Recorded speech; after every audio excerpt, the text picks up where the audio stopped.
जी अस्सलाम वालेकुम। क्या हाल है दोस्तों? उम्मीद करते हैं सब भाई ठीक है, मैं भी ठीक हूँ।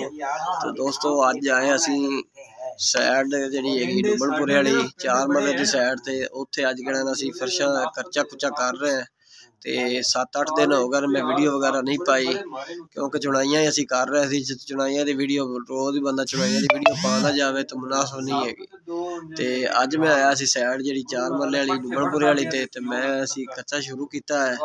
एक कमरे का असी कच्चा वगैरह असी कर लिया तो दूसरे का असी करन लगे हैं। तुहानू विखाने थोड़ा जिहा विजिट होंदा तो इंशाअल्लाह अज की वीडियो तुहानू मज़ेदार आएगी। फिर उस तो बाद मेरी वीडियो एक और मैं पावांगा वो पार्क भी होती उत्थे जाके सरिया की पमैश वगैरह करानी है, वजन वुजन कराना है इंशाअल्लाह। वो पार्क भी सैड की होगी 1905 की। तो यह होगी सैड सब्जागार 4 मरले घर की। तो हुण तुहानू चलते विजिट कराने भी की असी काम कर चुके हैं तो की कर रहे हैं। तो उत्ते असी टैल टूल की तुहानू वीडियो विखाई सी।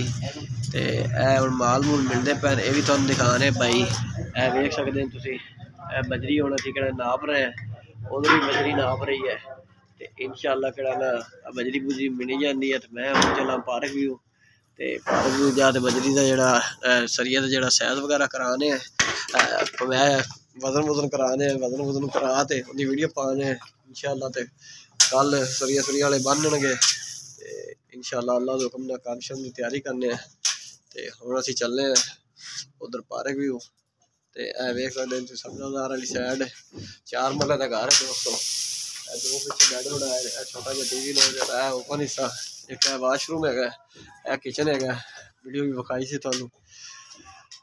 तो बाकी इंशाअल्लाह वीडियो पाते रवांगे। तुसीं भाई सारे सपोर्ट्स नहीं करते ने बस इस वास्ते दिल कहना ना मुतमिन नहीं होंदा वीडियो बनाने ते।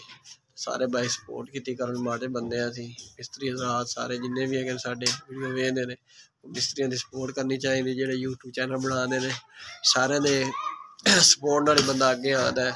तो कर दोगे तो मेहरबानी होगी, ना भी करो तो फिर भी मेहरबानी सारे का शुक्र है। शुक्रदा करने पहले भी तो हम भी इंशाअल्लाह कर रहे हैं। बाकी वीडियो साड़ी अच्छी लगे मिस्त्री मोहम्मद अमीर को चैनल को सब्सक्राइब करें, लाइक करें, दुआ में याद रखें। कल की नवी वीडियो में याद रहोगे। अल्लाह हाफ़िज़।